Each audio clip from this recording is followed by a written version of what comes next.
Okay, first up we've got Charlie Kane. So we've got his little portrait out, his little counter, put it on his stand. He starts at the administration building, which is here in the Miskatonic University quarter, and as mentioned we've got his personal story cards. Bit of flavour text on these. Let's see if this will focus.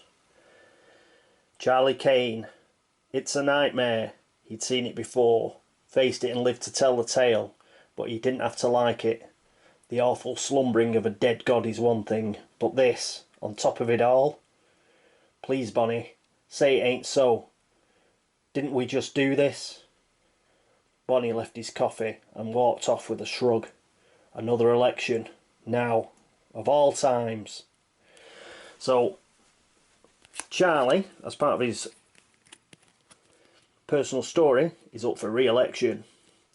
Now, if he passes, if he's at the newspaper during the upkeep phase, he may spend $15 to place a Kane for Arkham in play. So he needs 15 bucks, get to the newspaper, and he will pass his personal story. His fail, if the terror level reaches 4 or higher, place Dark Times Ahead in play. So basically, things go really bad, the terror rises, people have got no confidence in him anymore, then he will fail.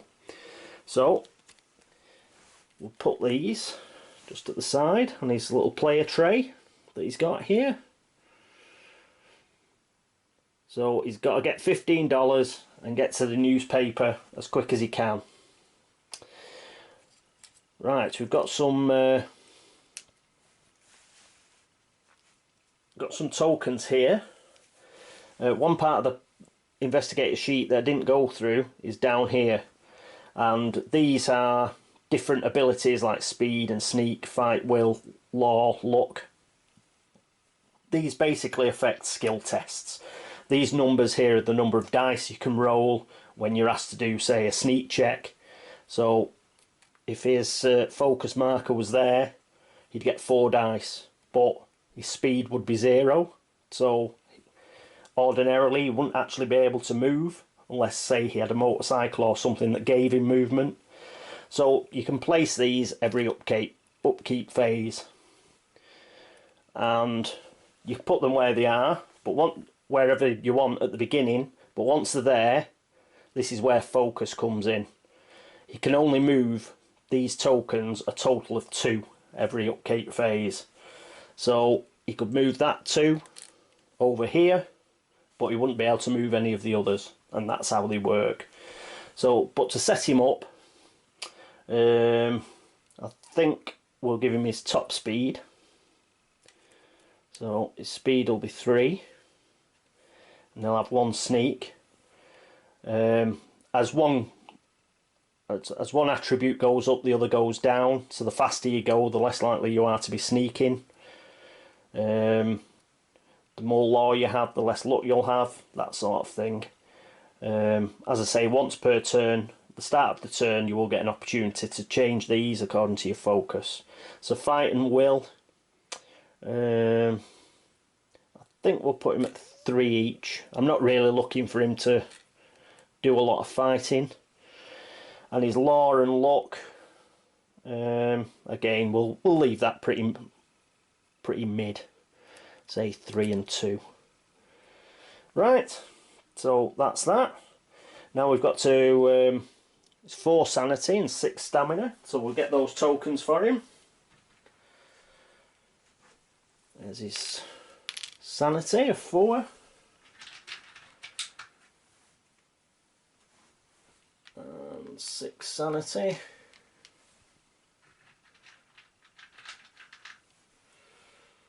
To start him off. He has $9, so he needs another 6 and get to the newspaper, and he will do his personal story. So we'll get him his $9.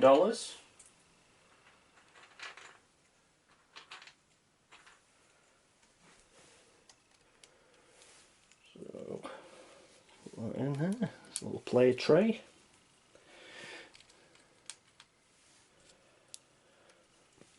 very useful, these player trays. They're from E-Raptor. That's not a plug, by the way. I don't get them for free or anything like that. But I do find that like just stuff goes everywhere. But with these, it tends to keep them in quite good order. Especially things like your focus markers here. They have a tendency to shift around, but here they're actually it actually locks them in place rather. So that's pretty good. Right, he gets to draw 2 common items, 1 ally and 1 skill, so he gets an ally as well. So 2 common items. This is the common item deck. So we'll just give it a quick shuffle. And pick 2 random items for him. And what do we get? Oh, the motorcycle. Can you see Charlie on a motorcycle? But never mind. Movement, exhaust to get 2 extra movement points. So where I said his speed wasn't very high at 3, I think we can afford to actually move him down 1. Because he gets an extra 2 movement points from his motorcycle. I'll put that over there. We'll probably be using it a lot. And his second item is a map of Arkham, which is, again, it's an extra movement point.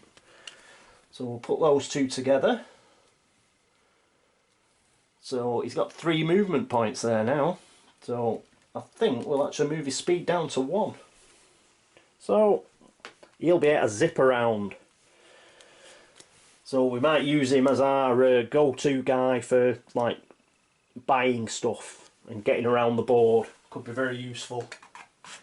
Right, what else does he get? He gets 1 ally. So here's the Arkham ally deck. There's 11 allies in here, but he gets one of them. This stack doesn't get replenished either when this ally comes out. You start at 11, and then as the terror track goes, or they get picked up by investigators, then this stack will go down. And we got Richard Upton Pickman. +1 luck, +1 speed. Your attacks are not affected by physical resistance.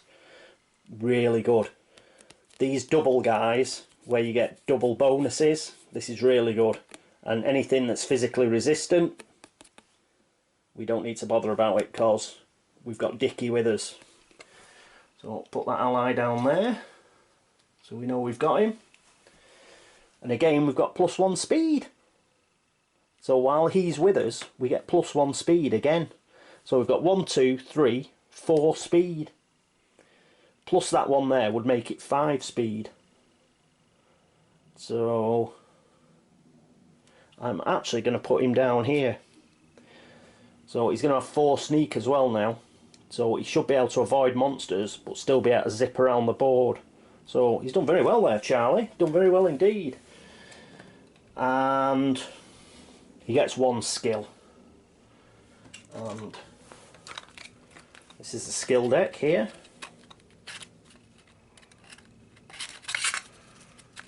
Take everything out. Put that there just for the while we're setting everybody up. I've just checked there's not another expert occultist card. Yes, there was. There was 2. That's just a scenario thing whereby that skill isn't available. I thought there was 2 cards, I couldn't find it before. Right, cut the deck. And Charlie's skill is +1 sneak. So not only can he zip around everywhere, because I've put his sneak to 4 there because he can zip around on his motorbike, he now gets +1 sneak as well. So he's actually got 5 sneak. So that's his skill. I'll keep his sneak with his personal story. Very good. Quite pleased with what I've picked there for Charlie. He's not bad for a politician, is he? Right, that's everything that he starts with now. So I'll take Charlie and put him over here in the player area. He's also going to be our first player. You you do get a first player marker with the game. You can dig it out. This is the first player marker, and you just put it on the sheet. But I got myself a bag of Cthulhu, so this is our first player marker because I think it's funky. So he gets Cthulhu to start with.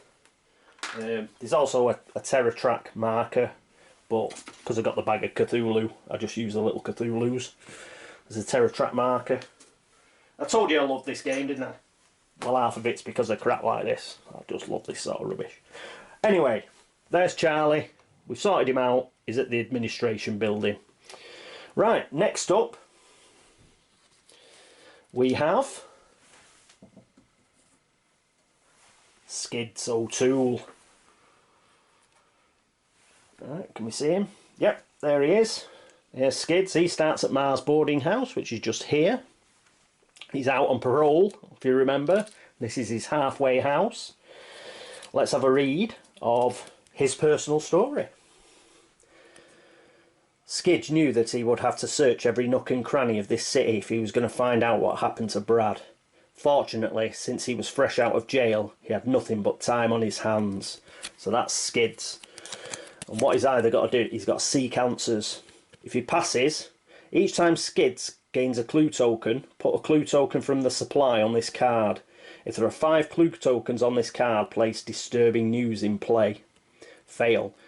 If there are fewer than 3 clue tokens on the board, place dried up in play. Right. So as he picks up clue tokens, he will get a corresponding clue token on this card. Now there are 11 clue tokens on the board at the moment. If those get taken off before he can find 5 of them, if we get less than 3, then he will trigger the fail condition. So that's what he's got to do. So we'll put that over here. That's what he's got to do for his personal story. And again, we've got the focus markers here. So we'll quickly put them in, but we can change them around. When we're getting properly into the upkeep phase, we're just setting them up at the moment. So his speed's low as well. It's not too good. He's got a good sneak though. Obviously a burglar type, bank robber type. We'll put his speed at top speed at 3. Early in the game it does well to be able to spin around the board quite quickly and pick up clues, especially in his case because he needs 5 clues for his personal story. Fight and will. See, he's got a good fight. He's got excellent fight. He's a bit of a bruiser. As I said, pretty much all of these, they're all groin punches. Fight, will. We'll leave his will at 2. We'll do 3 and 2. We might get a weapon, so... And we need to protect his sanity. It's quite low. So we don't want him going bonkers on us. Law and luck. He's not got a bad law, actually. Considering, but we'll do it 3 and 2. I was a bit worried about casting spells and stuff like with 3 sanity and stuff. We haven't got high sanity across the board really, but we'll see how we go on. He's got quite a good law there. I'm surprised. Right, possessions, $5. There you go. That's what was in his pants pocket when he left Joliet. Now, what else does he have? 3 clue. He's got 3 clue tokens already. Remember, he needed 5. So he only needs to find another 2, I think. Oh no, it says each time he gains a clue token. These haven't really been gained yet. He already had them. So, put them in here. There we go. There's his clue tokens. And he gets 1 common item, but it's the axe. It actually specifies that he gets the axe. So what we do is we'll look through till we find the axe. Yes, he's just going to be wandering around with that. Because any self-respecting like parolee is allowed to wander around with those in Arkham. So there you go. So he's got an axe. Put that there. That's his weapon. and that is +2 to combat checks, and if this is the only weapon he's using, it's +3. So notice how I said his fight was 3. Well, that's his base fight, and that will be, as it stands at the moment, augmented with another +3 because he's got an axe, so he'll have a total fight of 6. So that's his common item that he gets as a fixed possession, but he gets 2 extra common items. Whoop.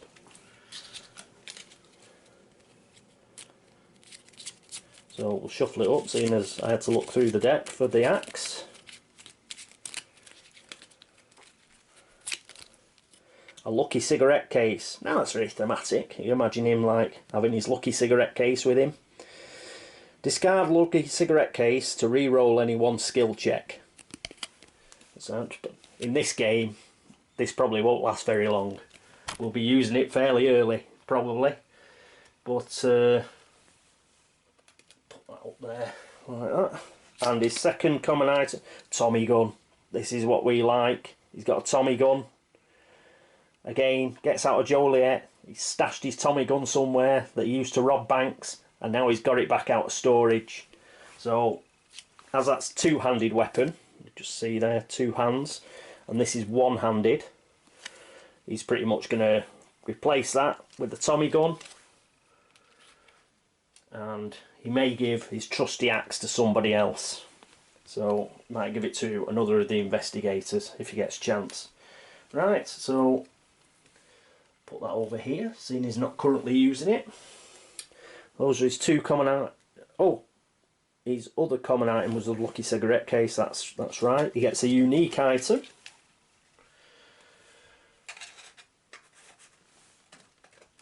As the description suggests, these are all pretty unique, powerful items.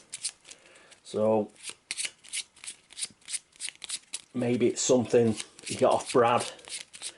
Something that was giving Brad his dreams. Let's see what it was. A flute of the outer gods. Yes. Any phase, lose 3 sanity and 3 stamina and discard the flute of the outer gods before making a combat check to defeat all monsters in your current area. This does not affect ancient ones. Now when it says current area, that's very interesting, because you see how these are colour coded, like these are all purple. Well, that street area, Rivertown, and these 3 locations, that's an area. So say that was chock full of monsters and we use this, we would defeat them all. So this is very strong. The only problem with it is you lose 3 sanity and 3 stamina. He only has 3 sanity, so it'd knock him totally bonkers to do it. But I quite like that. I quite like the fact that it'll go bonkers for the team. So that's his unique item. Put that up there. Put the rest of these back. And he gets a skill. So what's his skill?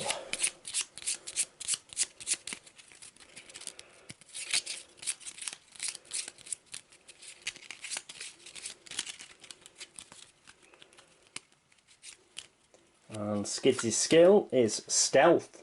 Exhaust to re-roll an evade check. So that's pretty good. We'll stick this at the side near his personal story. That's his skill. Right. Oh, we've got to get his sanity tokens and his stamina tokens. So he's got 3 sanity and a whopping 7 stamina.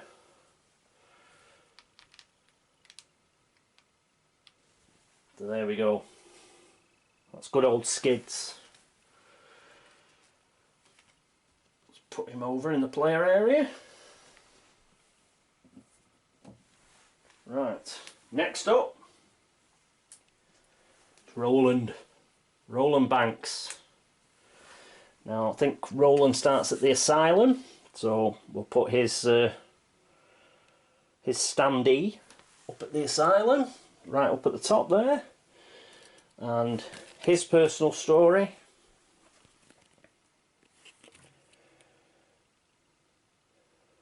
Roland looked through his notes again. "This is ridiculous," he said. "My report's going to get me locked up in a loony bin. This case has weird cults, magic spells, and the apparent end of the world. All it needs is some demented fishmen or something, and I'll have all the makings for a best-selling novel." Nice one, Roland. Like the H.P. Lovecraft reference. Very cool. And his by-the-book pass condition is, if Roland has 5 or more clue tokens, place heck with it in play. Fail. If Roland is arrested or driven insane, place take a vacation in play. So, that's Roland. So, pop those up there like we have been doing for everybody. 5 clue tokens he needs, right. Okay, 4 sanity, 6 stamina.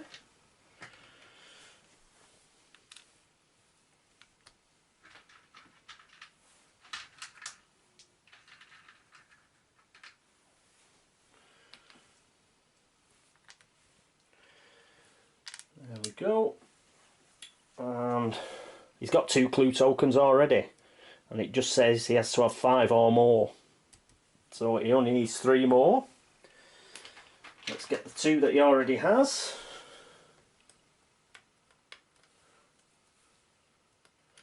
His other fixed possession is $3.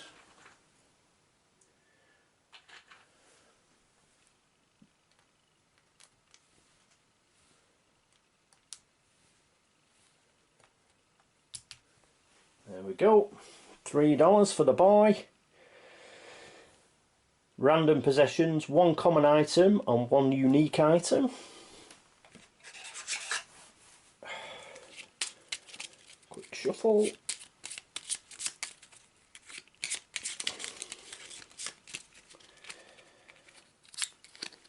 This common item is 45 automatics. How thematic is that for a Thed?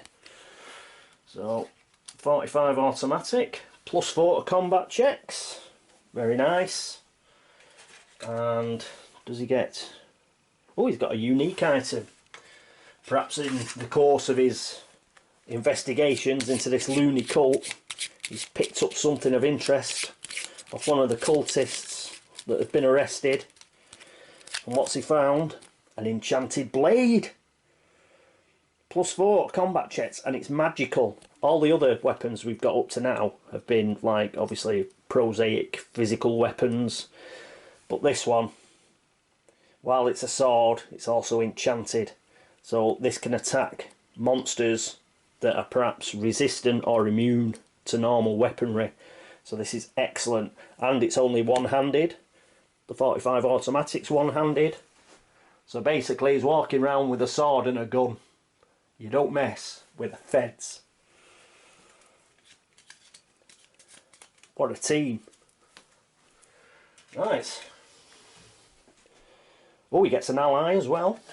So Charlie's got an ally, Richard Upton Pickman, and Roland, as per his personal story tale, well, his personal bio on the back, they've sent him some backup. Who's they've sent him? They've sent him Anna Caslow, plus 2 luck, and you gain two clue tokens when Anna Caslow joins you. Excellent. She must be like some sort of like expert in the paranormal. So she's come to give him a hand. That's really good. So put her down there. She's helping him out, and she's already helped him out by telling him a couple of things, which means he gets 2 more clues. And his personal story, he only needs 5, so he only needs 1 more clue, and he's achieved his personal story. So this is good. This is good. In fact, this is worryingly good for Arkham Horror. Things don't normally go this well, even at setup. So, fingers crossed this carries on for a while. So, expense account. No, he's got $3. Fewer than 2, he gains a clue token. He just needs 5. Right, oh, and we'll set up his focus markers. Right, because of his combat here, you know, he's just kicking ass on his combat. So, we will have his fight at 1, because he's got 8 here, so that'll be 9 dice he's rolling. Law and luck, let's make him a slightly bit lucky. 2 law, 3 luck, and speed. Yeah, because in fact no, we've got +2 luck with Anna, so we'll actually put his law up to 4, and he'll still have 3 luck because of Anna. And his speed and sneak, it's, we want him zipping around really. He won't need to sneak past much because he's just packing heat, man. So we'll put him at 4 speed and just the 1 sneak. A lot of people don't like these. There's another game out called Eldritch Horror that gets rid of these, but actually I quite like this. There's a lot of people who hate fanning about at the start of the turn, moving things around, using your focus and stuff, but I find it quite strategic and I quite like it. But that's just me. There are a lot of people who just go, no, it's horrible, it's appalling, don't do it. But I refuse. But I quite like doing it, so bully for me. Right, let's put Roland back over in the player area. And finally, last but by no means least, we have the lovely Rita, bringing her feminine wiles, her female intuition to these like knuckleheads. Right, Rita, she starts at, where does she start? She starts at the police station, which is just up here, because like she's being harassed. What she thought was jocks trying to look through the window like porkies. Something more sinister. Right, Rita Young. Well, if the police aren't going to do anything, I'm just going to have to take matters into my own hands, muttered Rita as she walked away from the police station. These guys are dangerous. I can't believe the cops are just going to ignore them. But then maybe they would have helped me if I'd had blonde hair and blue eyes. Yeah. I mean, you got to do anything, you got to do it for yourself, kid. Right. So her pass and fail condition are hunting the hunters. Pass. If Rita has 3 or more monster trophies, including at least 1 cultist, place justice is served in play. When you defeat a monster, you can keep the actual token as a trophy, and that's what that means. But again, when we play the game, you'll see that. A fail condition, if Rita is knocked unconscious or driven insane, place leave me alone in play. Okay, we just got to make sure we keep her upright.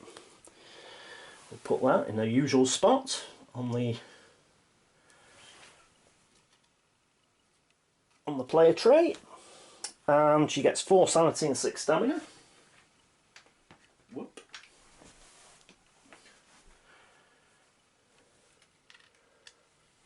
Sanity and 6 stamina. Oh,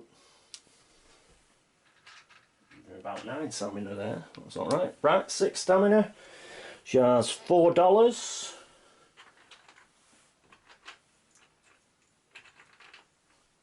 Whoop.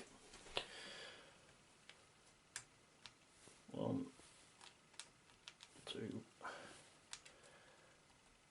3. Get in. $4. 2 clue tokens. There we go. Ba, ba, ba. 1 special. She gets a retainer.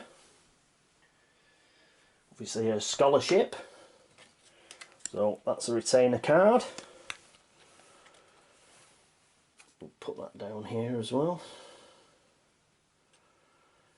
And 2 common items. Yes.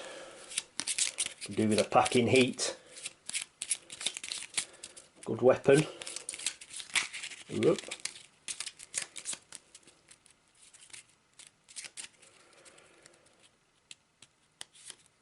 Cut the deck. And what do we get? Shotgun. Yes! She's got a shotgun. She's brought Daddy's shotgun from home. Okay, there's a shotgun. Two-handed, physical, +4 combat checks. And the second common item is a cavalry sabre. That's +2 to combat checks. Handed. Again, she can't use that because she's packing the shotgun at the moment. But she might be able to give it to Charlie Kane, for example. He hasn't got a weapon. So we're doing quite well on weapons anyway. We've got a few weapons. We'll put that up there out of the way since we're not using it at the moment. She also has a unique item. Perhaps one of the people following her, one of the cultists following her, dropped something. She was able to pick it up. But the police weren't interested in it. Dragon's Eye. Exhaust and lose 1 sanity after drawing a gate or location card to draw a new card in its place. Might be useful. We'll keep that up there so we don't forget about it. So if we get a nasty location card, we can lose a sanity to get another one. Right, okay. And 1 skill as normal. Everybody gets a skill. Whoop.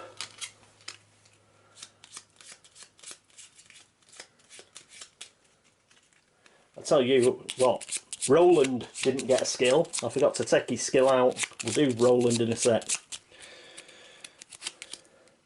Bravery. Exhaust to re-roll a horror check. Very useful. Alright. Guess what? The battery's going to run out. So I'll just stop it here. Won't be a second. Yep, sorry about that. I've just hooked it up to the mains. Hopefully it'll carry on going. Right, so bravery, that's Rita's skill. So all we've got to do is put the focus markers in. So again, shotgun, that's pretty good. So a fight can be quite low. I'll put a fight. A fight's 2 anyway, even at the lowest. So I'll give her a will of 4. Law and luck. Not much of a muchness. May as well go full in on one or the other. So we'll go on luck. So she's got 3 luck. Speed. Oh, she's very fast, but she is an athlete. So let's put her up at 5. 5 and 2. So that's Rita sorted out. Put her in there. Right, we'll just get Roland back out because we forgot his skill. So let's draw the skill for Roland.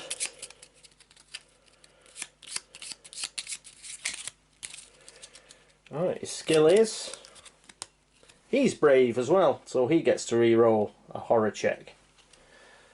We'll put that up here with his personal story.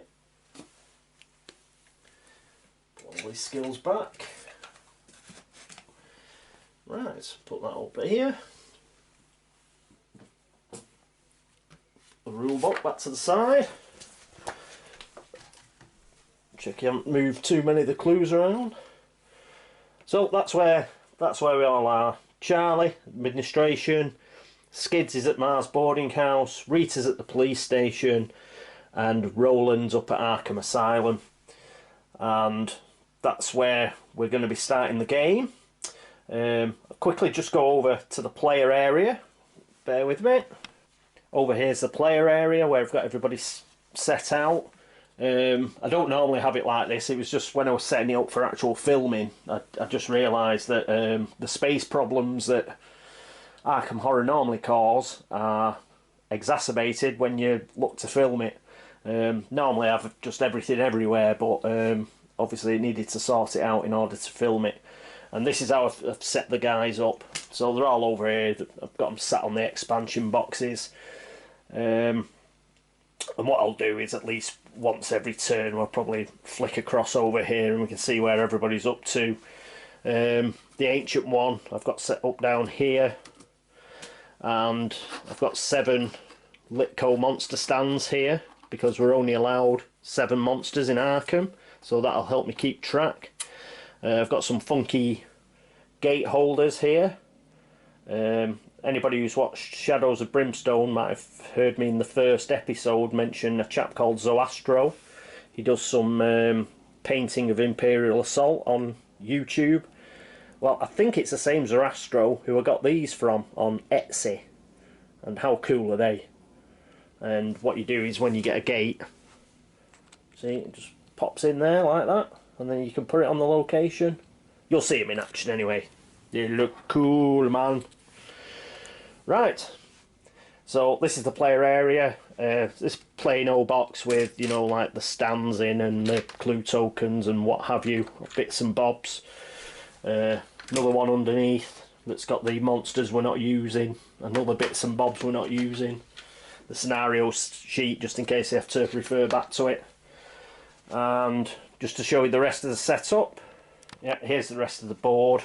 Obviously how people set up there. When I was going on before telling you where they were, you could only see 2 of them, but there's Rita up there and there's Roland at Arkham Asylum. Location decks are over there in the business card holder, and then the Mythos and the gate decks and the epic battles there over here, and the trusty old dice tower just at the side. So I'll just stop the video again now very quickly and set it up for how it's going to look during the actual game. There we go, there we are, set up for the game. You just see the dice over in the distance and the monster bag. We'll probably play through on here. There might be a bit of editing in this because we've got to move about and pull cards and what have you, and I can focus in on wherever a certain investigator is. So we may have a few more edits in these as opposed to Shadows of Brimstone, but there we go. Right, oh, tell you what, I've nearly forgotten the relationship cards. So they all get 1 each, and these relate to the player that's immediately after them. So what I'll do is I shall once again focus in on the player area, and you can see me lay these cards out. Back at the player area. So the relationship between Charlie and Skids O'Toole. Oh, the best of friends. If you and your partner are in the same neighbourhood, either of you may exhaust this card before making a check to gain +1 on that check. If the Ancient One has awakened, this card may not be used. So what it means by a neighbourhood, it's like an area. So anything that's the same colour on the board, that counts as a neighbourhood. So that is Charlie and Skids O'Toole's card. So what I'll do is I'm going to have to think of a way to actually put those together. I'll think of something, but I'll just put it up there for now. There, I'll just put it on the edge there. Right. And Skids and Roland, their relationship. This should be interesting. He's a federal agent. He's a bank robber. Their relationship is they're both students of the arcane. After initial setup, anytime either you or your partner gains a spell from any game effect other than this card, the other draws a random spell from the spell deck. Alright. So if either of them gets a spell, the other one will get one as well. So I'll put that with Skids for the moment. I'm gonna say I did think this out, but I'll think of something. I'll think of something before we come back. And Roland and Rita, they are practitioners of the art. Whenever either you or your partner casts a spell, either or both of you may contribute towards paying the sanity cost. Either you or your partner may exhaust this card before making a spell check to gain +1 to the check. Right, so put that there. And the final one, which will be Rita and Charlie. You are collectors. After the initial setup, any time either of you or your partner gains one more common items or unique items from any game effect other than this card, the other may draw a random card of the same type and purchase it for the list price. Very good. Put that on there. As I say, I'll figure out a way to put them up whereby I can see them properly. But that's the relationship cards. Put those there. Right, let's just move back to the game board a second. Right, so we need to draw and resolve a Mythos card to start us off. There are 3 types of Mythos card. There's a headline card, which are bad. There's an environment card, which are bad. And there's a rumour card, which are very bad. So, fortunately, we can't start with a rumour. So if we do get a rumour, we'll discard it. But our first Mythos card is Lost on the Floor. It was Blackest Night, I know that. Right.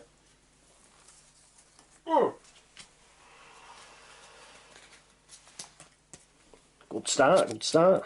Right, Blackest Night. So that's an environment mystic card. Luck checks in Arkham are made at a -1 penalty. Sneak checks in Arkham are made at a +1 bonus. So that'll remain in play until we get another environment card. It's a mystic environment, so Ithaca's special ability, that's an environment special ability, but it's for weather. This is mystic, so it doesn't affect this one. Right, you read these in an odd way, because you start here. You start in the bottom left hand corner. So first things first, we've got a gate at the Black Cave. So we get one of our funky gate holders, and this is the Black Cave. When you place a gate, the clue token goes. Essentially, when the gate rips through reality, whatever clue was there is sort of destroyed. So that goes there. And we pick a gate marker. So let's give them a quick shuffle to start with. There we go. And then you just pick one off the top. What happens in the normal game is you'd flip this over to see where it is, but I play like a lot of people play. I've seen a lot of people play it on YouTube, whereby you don't flip it over, because basically there's nobody at the Black Cave. It's in a cave. How are you going to know unless you're actually in the cave where this gate's going to go? So we'll just leave it like that, and should anybody go into the cave, then we'll flip it round, because then that person will know where that actual gate is going. So because we've put a gate, we've also got to draw a monster, because every time you get a gate, something horrible falls out of it. Nice way to kick the camera. Sorry about that. Right, so here's the monster bag. What you do, get in there. Look round and pick one, and let's see what we get.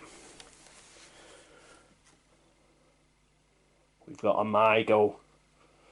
These are like space insects that live on Yuggoth. Yuggoth is actually meant to be, it's Pluto actually, the planet Pluto, and these are the denizens of Pluto. So I'll explain the back of the card and everything when it comes time, when our investigators bump into these chaps. But this particular guy, he's got a blue border, and that means he's a flying monster. So he can actually fly. So anyway, we'll get a stand for him. So that's the first stand. It's the first monster out of the 7 that were allowed. And he goes at the Black Gate. Right, the next thing that we look at on the Mythos card is a clue. a clue appears at Hibbs Roadhouse. So that clue that we picked up, in order to... Oh, I've kicked it again. Sorry about that. That essentially gets replaced. It just gets sent somewhere else. And that somewhere else is Hibbs Roadhouse, which is there.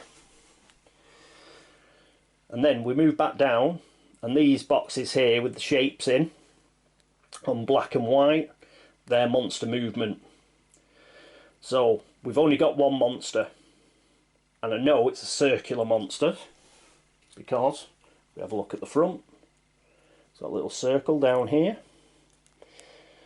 Now, what that black means, it means it would move along a black arrow. There are various arrows on the board. Some of them have got two colours. That means black and white move in that direction. But, true to form, because this is a blue bordered monster and it flies, that means it's a bit odd. Instead of going along the black and white arrow, it looks to see if anybody's in the street in that neighbourhood. There's no investigator in the street in Rivertown. So after having a look round Rivertown, he flies up into the sky. And because I've been knocking everything, that's not quite in shot. There we go. So he sits here in the city limits in the sky. But he still counts as a monster in Arkham. So he is one of the 7 towards our limit. And what happens now, should we ever get another movement symbol of a circle, and somebody is actually in a street location, he will swoop down out of the sky and attack them. So basically he's just up in the sky and he's waiting for somebody to end the turn in the street, and if he spots them,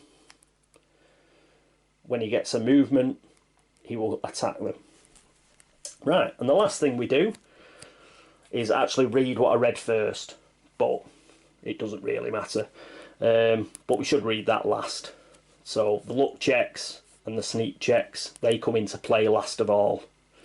Right, so that is us now. We'll put this, because it's an environment card, it needs to stay out until another one pops along. So what I'll do is I'll put it on a little stand so we can see it, and not forget that we need the +1 luck, sorry, the -1 luck and the +1 sneak. So I'll just put it on this little stand, there we go, and just stand it up, and then it's easy to see then, and it's easier to remember. So there we go. In fact, I might do that with those relationship cards, and then it's easy to remember them. Right, so we're all set up for turn 1. So join me next time when we shall enter the upkeep phase and turn 1 of Arkham Horror Cool Air. Thanks very much for watching. Thanks very much for the subscriptions and the comments. Hope you enjoy this playthrough of Arkham Horror, and I'll see you next time. Toodaloo! One quick thing I forgot. We have to put a Doom token on because the gates come on the board. So the Doom track here for Ithaca.